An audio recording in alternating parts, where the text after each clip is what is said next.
Signez maintenant ou le mariage est annulé, déclara Patricia Harrington en faisant glisser une enveloppe épaisse sur la table en acajou poli vers moi. C'est ça ou vous pouvez oublier ma fille pour toujours. J'étais assis dans la bibliothèque privée du manoir des Harrington à Beacon Hill, Boston, entouré d'étagères remplies de livres coûteux qui n'avaient probablement jamais été ouverts. L'odeur du cuir et du bois ciré ne parvenait pas à masquer la tension palpable dans l'air. À 3 jours de mon mariage avec Emma, la femme de mes rêves, ses parents m'avaient convoqué pour une conversation importante sur l'avenir de la famille. Patricia, une femme de 55 ans aux cheveux parfaitement coiffés et vêtue d'un tailleur qui coûtait plus cher que la plupart des voitures, me regardait avec cette expression que j'avais appris à reconnaître au cours des 2 dernières années. Un mépris à peine dissimulé. Je m'appelle Julian Parker et, à 30 ans, je venais de recevoir l'ultimatum le plus humiliant de ma vie. Mais tandis que Patricia souriait avec cette confiance empoisonnée, pensant m'avoir complètement acculé, elle ne se doutait pas qu'elle était sur le point de découvrir que le pauvre fils de prof avait quelques secrets bien cachés. Robert Harrington, assis à côté de sa femme, a ajusté les poignets de sa chemise italienne tout en adoptant le ton condescendant qu'il utilisait lors de ses réunions du conseil d'administration. « Julian, vous semblez être un garçon sensé. Vous comprenez certainement que notre famille a des responsabilités, certaines protections qui doivent être maintenues. » J'ouvris lentement l'enveloppe, faisant semblant de ne pas remarquer qu'ils se penchaient tous les deux en avant, attendant ma réaction. Le contrat prénuptial comptait 42 pages de jargon juridique qui disait en substance « Si vous divorcez, vous partez sans rien, quoi qu'il arrive. » C'était tellement unilatéral que c'en était insultant. « Intéressant », murmurai-je en feuilletant les pages avec un calme délibéré. « Très complet. » Patricia rit, d'un rire cristallin et froid. « C'est la norme pour les familles comme la nôtre. Je suis sûr que quelqu'un de votre milieu comprend la nécessité d'être clair sur les questions financières. » Mon milieu. Comme si j'étais sorti de nulle part. Pendant 2 ans, ils m'avaient toléré parce qu'Emma m'aimait, mais il ne manquait jamais une occasion de me rappeler que je n'appartenais pas à leur monde. Les blagues subtiles sur mes vêtements de bureau, les commentaires sur ma voiture pratique, la façon dont il oubliait toujours de m'inviter aux événements familiaux importants. Il y a une clause intéressante ici sur la propriété intellectuelle, ai-je fait remarquer en m'arrêtant sur une page spécifique, et une autre sur les restrictions d'accès aux comptes familiaux. Robert a fait un signe impatient. Des détails techniques. L'important, c'est que cela protège les intérêts de tous. De tous. Comme si j'étais une menace parasite qui devait être contenue. Je refermai le document et le reposai sur la table. Et si je refuse? Ils échangèrent un regard qui en disait long. Patricia redressa les épaules, adoptant sa posture de combat. Alors tu n'aimes pas notre fille autant que tu le prétends. Parce qu'un homme qui aime sincèrement une femme ferait tout pour assurer son avenir. La manipulation était si évidente qu'elle en était enfantine. Mais ce qui m'impressionnait, c'était la confiance absolue avec laquelle il croyait que cela fonctionnerait. « Emma est au courant ?» demandai-je. « Emma comprendra », répondit Robert fermement. « Elle a été élevée pour comprendre les réalités de la vie, contrairement à certaines personnes. » Certaines personnes. Il ne pouvait même pas prononcer mon nom lorsqu'il m'insultait. Je me suis levé lentement, rangeant l'enveloppe dans ma veste. « Je dois d'abord parler à Emma. »« Vous avez jusqu'à demain matin, » a déclaré Patricia, comme si elle me faisait une faveur. 9 heures précises. Nous attendons votre signature ou votre départ définitif de notre famille. Je me suis dirigé vers la porte de la bibliothèque, sentant leur regard satisfait me brûler le dos. Ils étaient convaincus de m'avoir vaincu. Le pauvre sans ressources, obligé de choisir entre la dignité et l'amour. Si vous aimez voir comment certaines personnes sous-estiment les autres sur la base de leur apparence, n'oubliez pas de vous abonner à la chaîne pour découvrir ce qui se passe lorsque ces suppositions s'avèrent complètement fausses. Car tandis que je quittais cette demeure, les épaules apparemment courbées par la défaite, mon esprit calculait déjà comment utiliser mes 5 millions de dollars bien cachés pour montrer aux Harrington qu'ils s'étaient trompés d'adversaire. L'humiliation n'avait pas commencé aujourd'hui. Elle avait commencé lors du premier dîner de famille, 2 ans auparavant, lorsque Patricia m'avait demandé si je trouvais vraiment approprié de porter un costume qui n'était clairement pas fait sur mesure pour un événement chez eux. « Nous ne voulons pas que vous vous sentiez mal à l'aise », avait-elle dit avec ce sourire venimeux, « mais peut-être que la prochaine fois, nous pourrons vous suggérer quelques magasins plus adaptés à votre budget. » Emma avait tenté de changer de sujet, mais le mal était fait. Le message était clair, je n'avais pas ma place ici. Les Harrington étaient la royauté de Boston. Une 4e génération de banquiers qui avait bâti un empire financier à partir d'une petite banque de Back Bay qui s'étendait désormais sur toute la côte est. Patricia venait d'une famille encore plus ancienne, les Whitmore, dont la fortune provenait du commerce maritime et du textile depuis avant la guerre de sécession.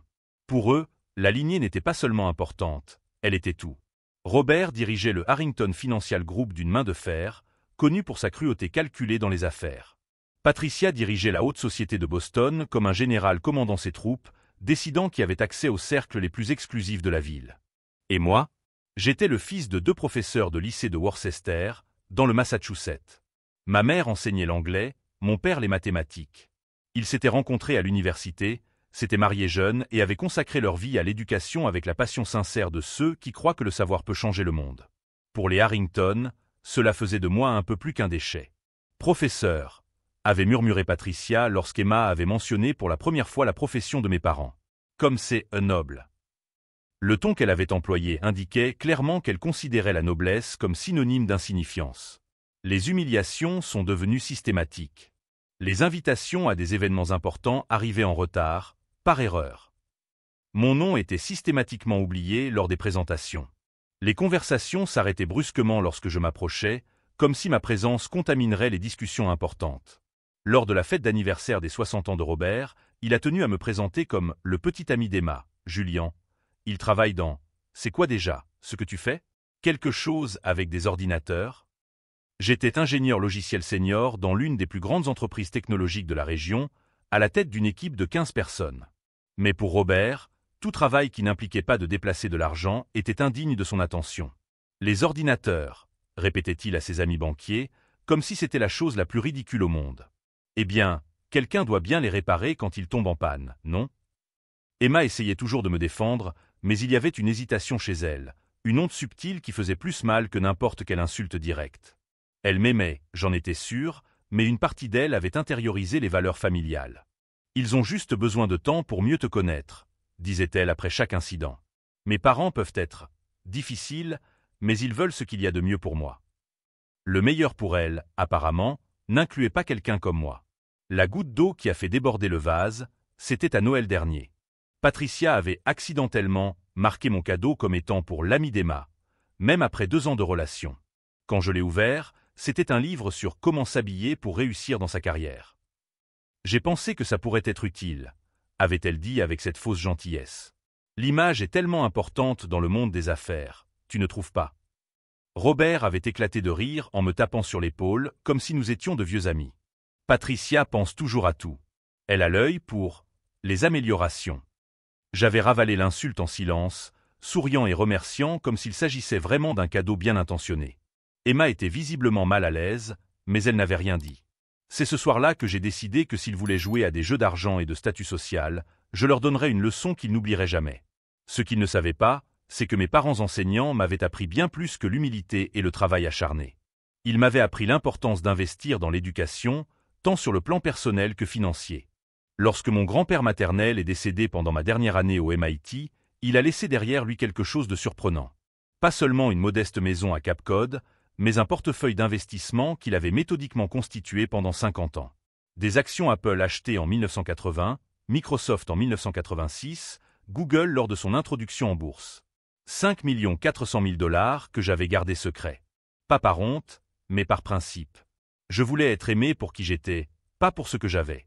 Je voulais bâtir une carrière fondée sur le mérite, pas sur des relations financières.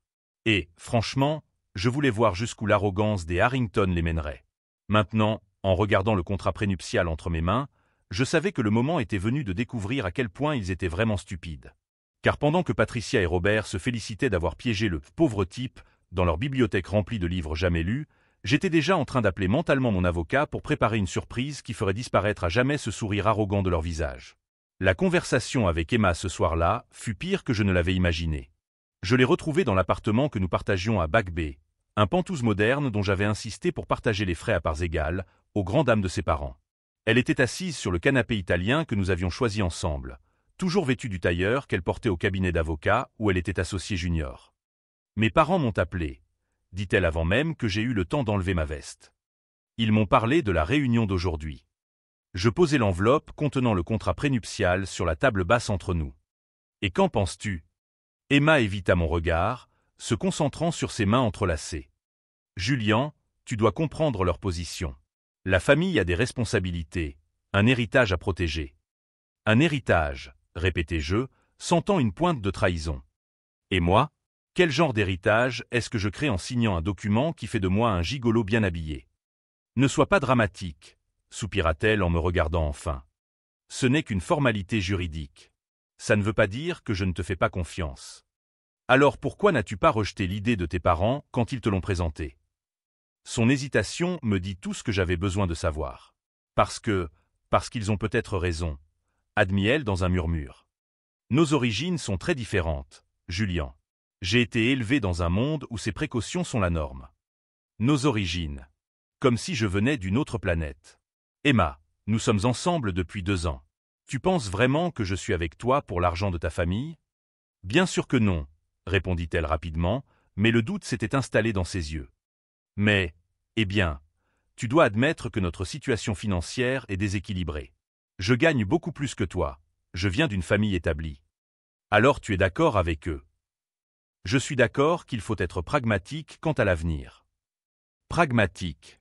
Le mot que les riches utilisent pour justifier leur cruauté. Je me levai et me dirigeai vers la fenêtre qui donnait sur la Charles River. Les lumières de la ville se reflétaient sur l'eau sombre, chaque point lumineux représentant des vies qui continuaient normalement tandis que la mienne s'effondrait. Et si je refuse? Demandai-je sans me retourner. Julian. Réponds à ma question, Emma. Si je refuse de signer ce document humiliant, tu annuleras notre mariage? Le silence se prolongea si longtemps que je crus qu'elle ne répondrait pas. Mes parents ont dit qu'ils couperaient ma pension, murmura-t-elle enfin, et qu'ils me déshériteraient si je me mariais sans leur accord. Maintenant, je comprenais. Il ne s'agissait pas seulement de protéger la fortune des Harrington. Il s'agissait d'un contrôle total. Ils utilisaient l'argent comme un collier, non seulement pour moi, mais aussi pour leur propre fille. Alors tu as fait ton choix, dis-je en continuant à regarder par la fenêtre. Je n'ai rien choisi. Ils m'ont mise dans une position impossible. Je me suis tourné vers elle. Non, Emma. Ils t'ont donné le choix entre ta famille et l'amour. Et tu as choisi ta famille. Des larmes ont commencé à couler de ses yeux, mais je n'ai pas pu ressentir de compassion. Pas quand elle était prête à me sacrifier pour conserver son style de vie. S'il te plaît, Julian. Signe simplement le document. Ce n'est que du papier. Cela ne changera rien entre nous. Cela changera tout, répondis-je. Parce que chaque fois que nous nous regarderons, nous saurons que notre mariage a commencé lorsque tu as accepté que je sois inférieur à toi. Je pris mon manteau et me dirigeai vers la porte.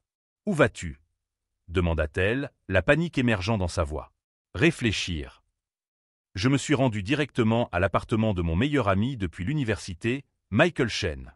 Il vivait à Cambridge, dans un modeste appartement près du MIT, où il travaillait comme professeur d'informatique. Michael était l'une des 3 personnes au monde à connaître ma véritable situation financière. Bon sang, a-t-il dit après que je lui ai expliqué toute la situation, en me servant un verre du whisky japonais qu'il gardait pour les grandes occasions. Il pensait vraiment qu'il t'avait coincé. Et c'est peut-être le cas, ai-je admis.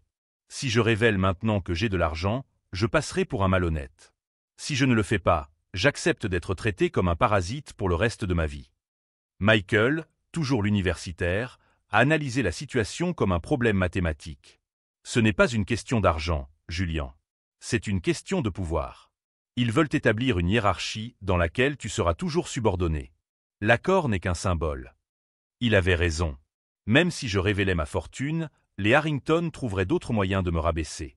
Ma richesse ne venait pas d'une lignée familiale ou d'une entreprise établie. À leurs yeux, c'était de l'argent nouveau et donc inférieur. Tu as 2 options, a poursuivi Michael. Accepter l'humiliation et passer le reste de ta vie à être traité comme un citoyen de seconde zone, ou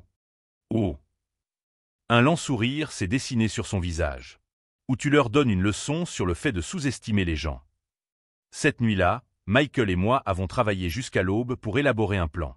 Il ne s'agissait pas seulement de révéler ma richesse, mais de le faire d'une manière qui exposerait l'hypocrisie et la superficialité des Harrington de manière si complète qu'ils ne s'en remettraient jamais socialement.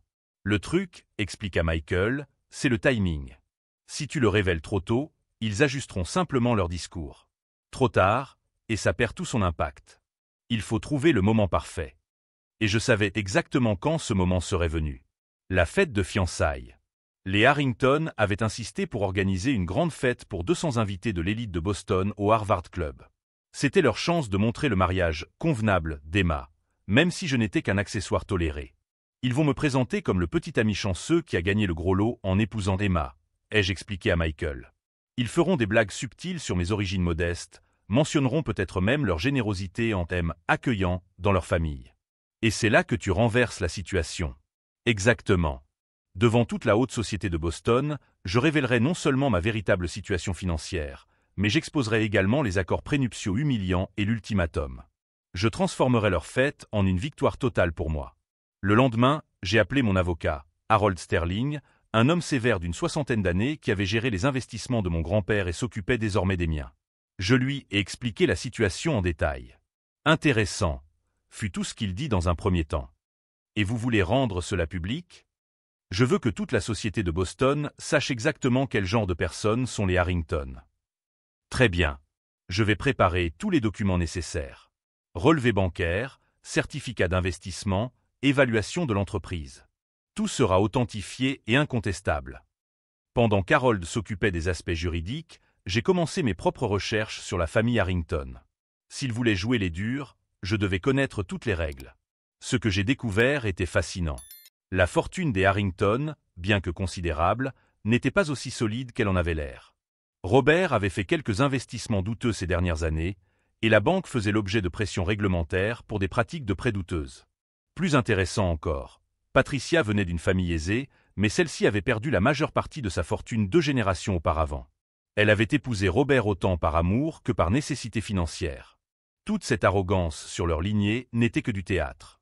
En d'autres termes, les Harrington étaient, à bien des égards, exactement ce dont ils m'accusaient, des opportunistes sociaux utilisant le mariage pour améliorer leur position. L'ironie était délicieuse.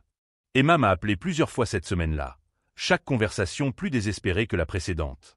Elle sentait que quelque chose avait changé en moi, mais elle n'arrivait pas à mettre le doigt dessus. « Julian, s'il te plaît, discutons-en rationnellement », m'a-t-elle supplié lors de notre dernier appel.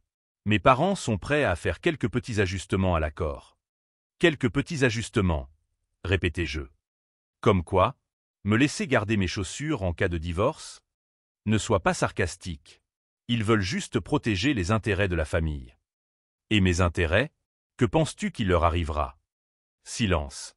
Je t'aime, Julian. Cela ne devrait-il pas suffire ? Non, répondis-je avec une clarté qui me surprit moi-même. Pas quand cet amour s'accompagne de conditions humiliantes. Ce soir-là, je mis tout en place. Harold avait préparé une présentation complète de ma situation financière. Michael m'aida à chronométrer chaque élément pour un impact maximal.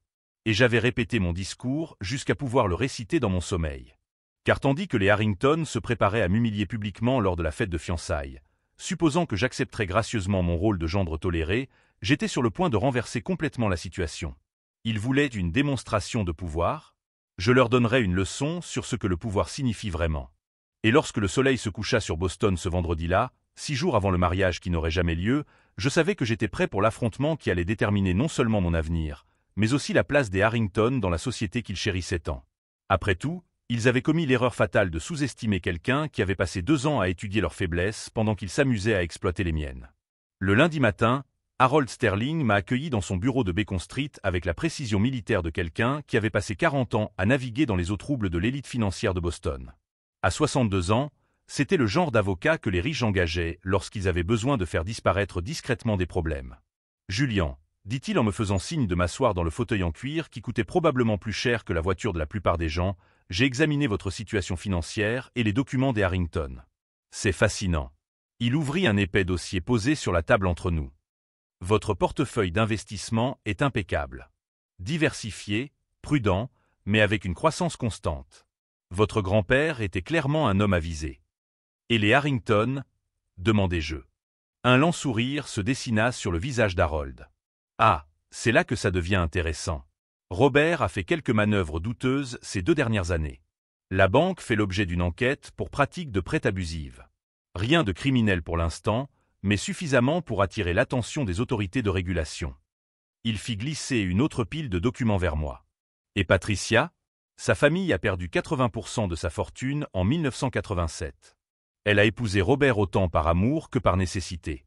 Toute cette arrogance sur la lignée familiale n'est que du théâtre. L'ironie était parfaite. Il me jugeait pour être un chasseur de fortune, alors que Patricia avait fait exactement la même chose 3 décennies auparavant. À quel point voulez-vous que cela soit public ? demanda Harold en entrelaçant ses doigts. Complètement public. Je veux que toute la société de Boston sache exactement qui sont les Harrington et à quel point ils m'ont sous-estimé. Harold acquiesça. Alors, nous avons besoin de documents irréfutables. Des relevés bancaires certifiés, des certificats d'investissement, des évaluations de l'entreprise de votre grand-père. Tout doit être muni de cachets officiels et de signatures reconnues. Nous passâmes 3 heures à organiser chaque détail. Harold préparait une présentation complète, comprenant des graphiques de croissance patrimoniale et des comparaisons avec d'autres familles établies de Boston. Ce ne serait pas seulement une révélation, ce serait un cours magistral en gestion financière. Et le timing ? Demanda-t-il. La fête de fiançailles. Samedi soir au Harvard Club. 200 invités parmi l'élite de Boston. Parfait. Impact maximal. Humiliation maximale pour eux. Pendant qu'Harold réglait les aspects juridiques, j'ai commencé ma propre enquête sur les points faibles des Harrington. J'ai appelé des contacts dans le secteur financier, j'ai consulté des registres publics, j'ai discuté discrètement avec des personnes qui avaient travaillé avec la banque. Ce que j'ai découvert était accablant. Robert avait été impliqué dans au moins 3 scandales au cours des 5 dernières années, tous soigneusement étouffés par des accords à l'amiable. L'un concernait la discrimination sexuelle à l'égard des employés, l'autre portait sur la manipulation des taux d'intérêt pour certains clients. Patricia était encore plus vulnérable. Ses activités philanthropiques étaient principalement des stratagèmes visant à redorer son image. Le comité caritatif qu'elle présidait avait détourné des fonds pour organiser des événements sociaux luxueux, tout en ne donnant que des miettes aux causes réelles. Plus intéressant encore, ils avaient des dettes importantes envers des personnes très puissantes. Des faveurs qui pourraient être réclamées au moment opportun. Emma m'a appelé mercredi, la voix chargée d'angoisse. « Julian, mes parents me posent des questions sur le contrat prénuptial. Tu as pris une décision ? J'y réfléchis encore. » Ai-je menti doucement ? S'il te plaît, ne rends pas les choses plus difficiles qu'elles ne le sont. Ce n'est qu'un document. Un simple document. Comme si ma dignité n'était que du papier. Emma, réponds-moi honnêtement. Si nos rôles étaient inversés, si ta famille était une famille d'enseignants et que la mienne était riche, signerais-tu un accord qui te laisserait sans rien ? Le silence qui suivit fut la réponse dont j'avais besoin. C'est différent, dit-elle finalement. Comment ? Parce que tu es un homme. Les hommes sont naturellement plus ambitieux financièrement. Voilà. C'était la vraie Emma, celle qui avait complètement intériorisé les préjugés de sa famille. Son amour était assorti d'astérisques et de conditions dont elle n'avait même pas conscience. Je comprends, ai-je répondu calmement. Merci pour ton honnêteté. Le jeudi, Michael m'a aidé à répéter ma présentation. Nous avions loué une petite salle de conférence pour simuler l'environnement. Souviens-toi, m'a-t-il dit, tu n'essaies pas seulement de les humilier. Tu réécris l'histoire. Vous passez du statut de victime à celui de protagoniste. J'ai répété le timing, l'intonation, chaque pause dramatique. La présentation devait durer exactement 12 minutes, suffisamment longtemps pour avoir un impact maximal sans perdre l'attention du public. Et si Emma essaie de vous interrompre ? A demandé Michael. Alors elle découvrira, en même temps que tous les autres, quel genre d'homme elle a vraiment choisi pour se fiancer. Le vendredi, Harold m'a remis le dossier complet. C'était un véritable chef-d'œuvre, des graphiques colorés, des comparaisons détaillées, même des projections de croissance future. Le tout présenté avec l'élégance d'une proposition d'investissement de Wall Street. Une dernière question, m'a dit Harold pendant que je parcourais les documents. Êtes-vous sûr de vouloir faire ça ? Une fois que vous aurez rendu cela public, vous ne pourrez plus revenir en arrière. Votre vie privée sera détruite à jamais. J'ai réfléchi sérieusement à cette question. Pendant 2 ans, j'avais chéri ma vie privée financière, la possibilité d'être jugé sur mon caractère plutôt que sur mon solde bancaire. Mais les Harrington m'avaient forcé la main. Ils avaient transformé ma discrétion en vulnérabilité, mon humilité en faiblesse. Je suis prêt, ai-je répondu avec une conviction absolue. Si vous suivez cette histoire de revirement et de justice, n'oubliez pas de vous abonner à la chaîne pour découvrir comment cette préparation minutieuse va se transformer en la chute la plus spectaculaire que la société bostonienne ait jamais connue. Ce soir-là, j'ai rangé tous les documents dans un classeur en cuir italien, provenant, par coïncidence, du même magasin où Patricia achetait ses sacs à main de luxe. Le symbolisme ne m'a pas échappé. Chaque page représentait une année de travail acharné, d'investissements intelligents et de croissance financière que les Harrington n'auraient jamais imaginé que quelqu'un de ma classe puisse atteindre. Chaque graphique racontait l'histoire d'un homme qui avait bâti sa fortune grâce à son mérite et à sa patience, et non grâce à son héritage et à la manipulation. Emma est rentrée à la maison vendredi soir, l'air épuisé. Elle avait passé la semaine à essayer de jouer les médiateurs entre moi et ses parents, une position impossible qui lui coûtait clairement cher. « Julian, dit-elle en s'affalant sur le canapé, je dois connaître ta décision finale. La fête est demain. » Je m'assis à côté d'elle et lui pris les mains. « Emma, je t'aime. Je t'aimerai toujours. Mais je ne peux pas commencer notre mariage en acceptant d'être traité comme un inférieur. » Des larmes ont commencé à couler de ses yeux. « Alors tu vas tout annuler ? Gâcher 2 ans juste à cause d'un stupide bout de papier ? » « Non, ai-je répondu doucement. Je n'annulerai rien. Mais demain soir, pendant la fête, je vais clarifier certaines choses avec ta famille et tous les invités. La confusion s'est affichée sur son visage. Quel genre de choses ?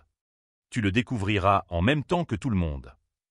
Cette nuit-là, tandis qu'Emma dormait paisiblement à mes côtés, je restais éveillé à regarder le plafond, imaginant chaque instant de la nuit suivante. Les Harrington avaient organisé cette fête comme une démonstration de pouvoir, une occasion de montrer à quel point ils étaient généreux d'accueillir quelqu'un de ma classe dans leur illustre famille. Ils ne savaient pas qu'ils avaient créé le décor parfait pour leur propre humiliation. Car pendant que Patricia choisissait des fleurs et que Robert répétait son discours condescendant sur l'accueil du nouveau membre de la famille, je mettais la touche finale à une présentation qui allait changer à jamais la façon dont la société de Boston les percevait, eux et moi. La fête de fiançailles, qui devait être mon humiliation publique, allait devenir le début de la chute sociale la plus spectaculaire que Bacon ait jamais connue. La fête de fiançailles au Harvard Club battait son plein lorsque je suis arrivé, ponctuel, à 8 heures du soir. La salle principale avait été transformée en une démonstration d'opulence typique des Harrington. Des compositions florales qui coûtaient plus cher que le salaire mensuel de la plupart des gens, du champagne Dom Pérignon servi comme de l'eau, et un quatuor à cordes jouant de la musique classique. 200 personnes de l'élite de Boston circulaient en petits groupes, toutes vêtues de leurs plus beaux atours. Banquiers, politiciens, juges, hommes d'affaires, pratiquement tous ceux qui comptaient dans le cercle social des Harrington étaient présents. Emma m'a salué à l'entrée, éblouissante dans une robe bleu marine qui s'harmonisait parfaitement avec le cadre formel. « Julian, tu arrives à point nommé. » Papa était sur le point de prononcer son discours de bienvenue. Un timing parfait, ai-je pensé. Exactement comme prévu. Robert Harrington se tenait au centre de la salle, une coupe de champagne à la main, rayonnant de la confiance de celui qui s'apprêtait à exécuter ce qu'il croyait être une démonstration magistrale de pouvoir social. « Chers amis, commença-t-il, sa voix résonnant dans la salle avec l'autorité de décennies passées à diriger des salles de réunion, Patricia et moi sommes ravis de célébrer les fiançailles de notre chère Emma. » Des applaudissements polis ont retenti dans la salle. Comme vous le savez, notre famille a toujours valorisé la tradition, la lignée et la prudence financière. Quelques rires complices. Et bien que Julian vienne d'un milieu plus modeste, nous sommes heureux de l'accueillir dans notre famille. Des origines modestes.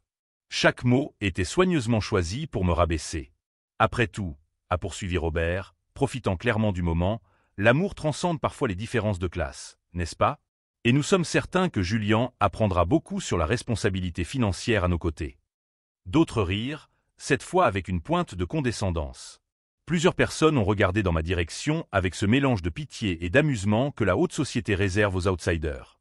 Patricia a rejoint son mari, son sourire venimeux brillant comme une lame tranchante. Julian s'est montré très flexible concernant les aspects pratiques du mariage, très compréhensif à l'égard de certaines protections que les familles établies doivent maintenir. Le contrat prénuptial. Elle annonçait pratiquement à toute la société bostonienne que j'avais accepté d'être traité comme un gigolo bien habillé. « Alors, je vous en prie, » dit Robert en levant son verre, « joignez-vous à nous pour souhaiter la bienvenue à Julian dans notre famille. Je suis sûr qu'il bénéficiera énormément de l'orientation que nous pouvons lui offrir. » C'est à ce moment précis que je me suis dirigé vers le centre de la salle. « En fait, ai-je dit, ma voix coupant le brouhaha de la foule, avant tout toast, j'aimerais partager certaines choses avec vous. » Un silence curieux s'est propagé dans la pièce.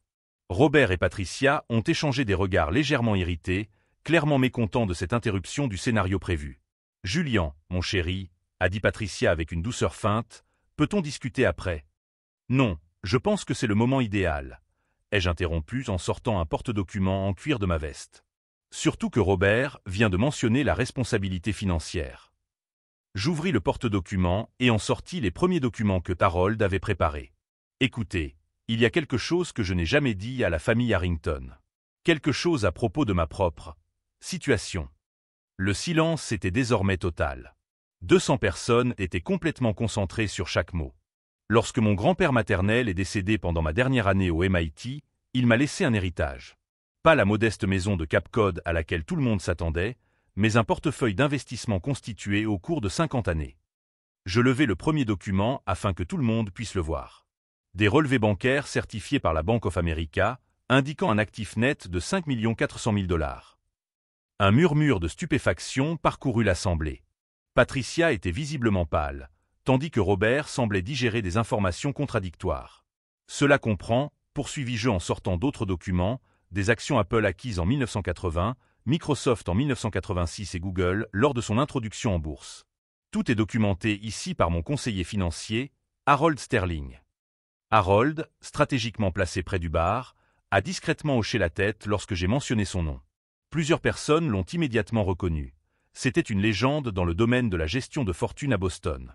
Julian, murmura Emma à mon oreille, la voix chargée de choc. De quoi parles-tu? Je parle de malhonnêteté, Emma. De la façon dont certaines personnes font des suppositions basées sur des préjugés. Je me suis tourné vers Robert et Patricia pour les regarder droit dans les yeux. Vous avez passé 2 ans à me traiter comme un parasite social, à faire des blagues sur mes origines modestes, à suggérer que j'avais besoin de conseils financiers, à insinuer que j'étais un chasseur de fortune. La tension dans la pièce était palpable. Personne ne bougeait. Et puis, 3 jours avant le mariage, vous m'avez tendu un piège avec un contrat prénuptial qui me transformait pratiquement en employé bien habillé. Un document tellement unilatéral et humiliant qu'il serait risible s'il n'était pas insultant.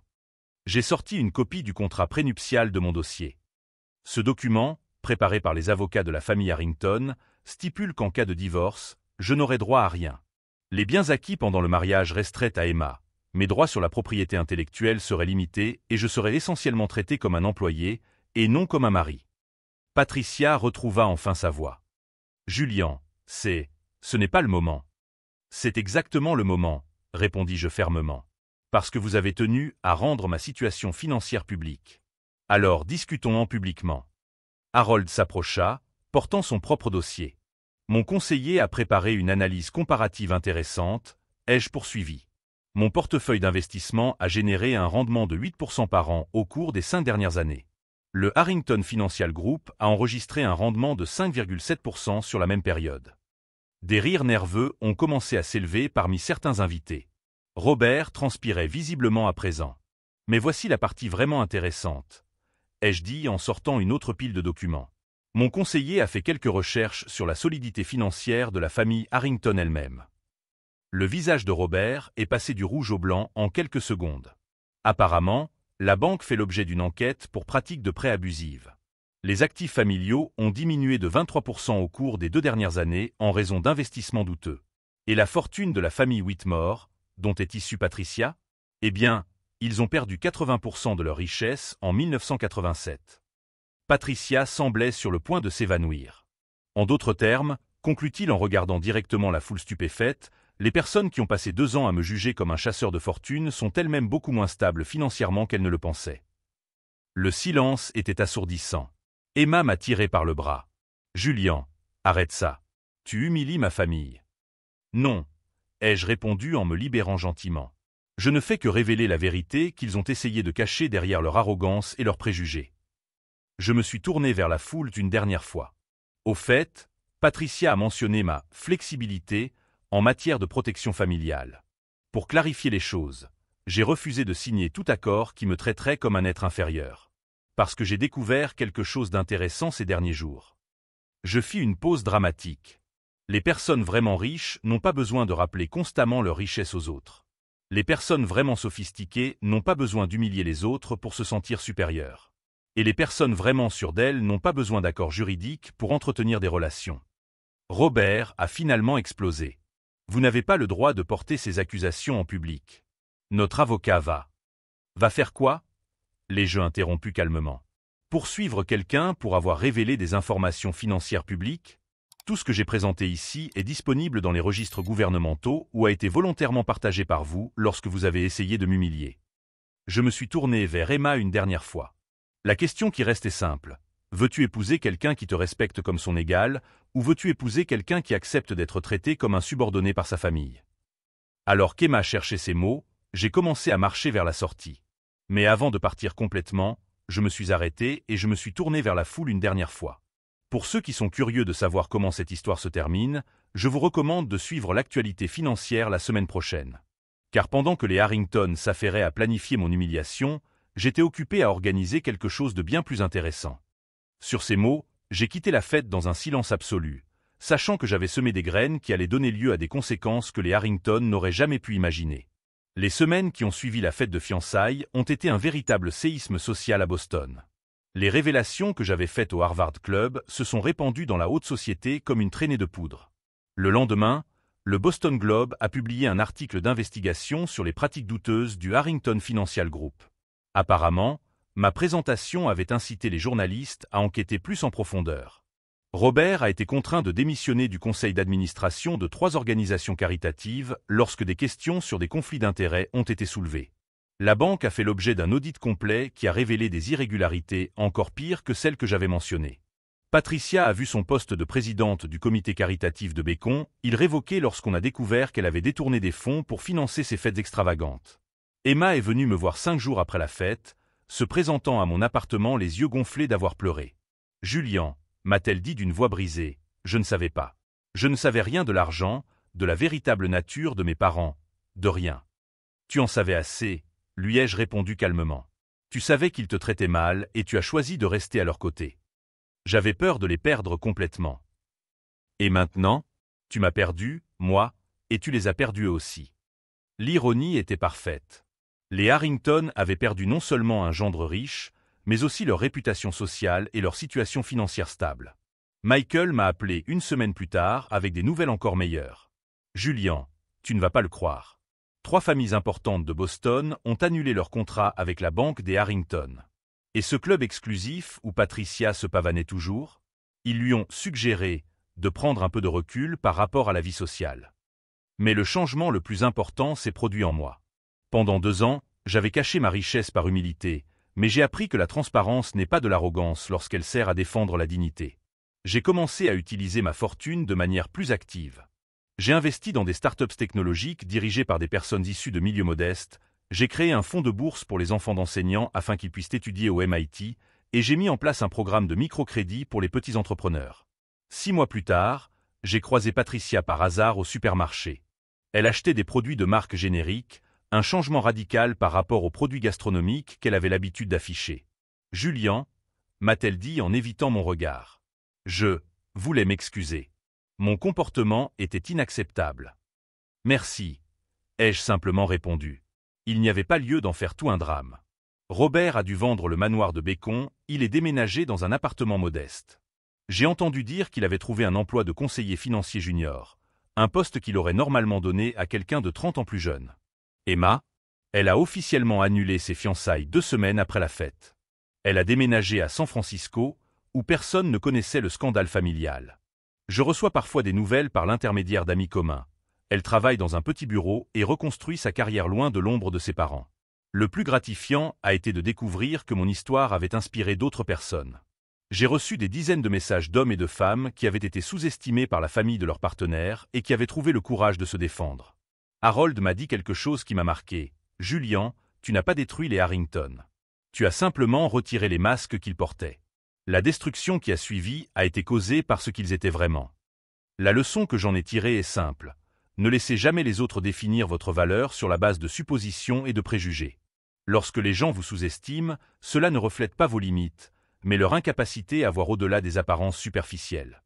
Aujourd'hui, j'utilise ma richesse non pas pour m'afficher, mais pour créer des opportunités pour d'autres qui, comme moi, ont été jugés sur leurs origines plutôt que sur leur potentiel. Si vous êtes dans une situation où les gens vous sous-estiment ou vous traitent comme un inférieur, rappelez-vous, votre réponse ne doit pas nécessairement être la destruction, mais peut-être la transformation. Parfois, la meilleure vengeance est simplement de devenir la meilleure version de soi-même et de laisser la vérité parler d'elle-même. Si les histoires de dépassement de soi et de revirement vous inspirent autant qu'elles m'inspirent, abonnez-vous à la chaîne et activez les notifications. Nous avons beaucoup d'autres histoires de personnes qui ont refusé d'accepter d'être rabaissées. Au final, les Harrington ont essayé de m'humilier, mais ils m'ont seulement donné l'occasion de montrer au monde qui j'étais vraiment. Ils ont payé le prix de leur arrogance, tandis que j'ai découvert la valeur de l'authenticité. Et ça, mes amis, c'est une leçon qui vaut 5 millions de dollars.